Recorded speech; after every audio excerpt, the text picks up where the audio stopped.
Welcome back. You can also output your content to social media. You'll come to your drop-down menu, and then what you'll do is you'll find the appropriate social media site that you want to send your content to.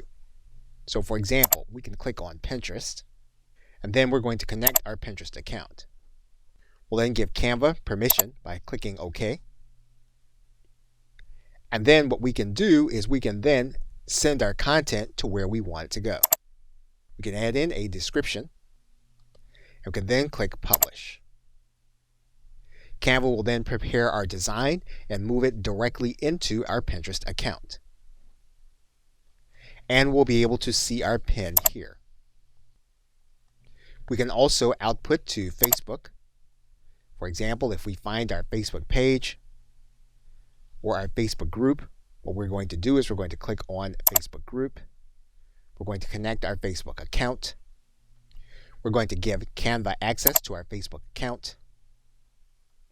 We're then going to give Canva permission. Canva will then require us to authorize it inside of our group. We'll then be able to write in our post, and then we'll click Publish. Canva will then prepare our design for our Facebook group, and we'll then be able to view our post. And we'll see it on Facebook. And you'll see all of the areas where we can output our content.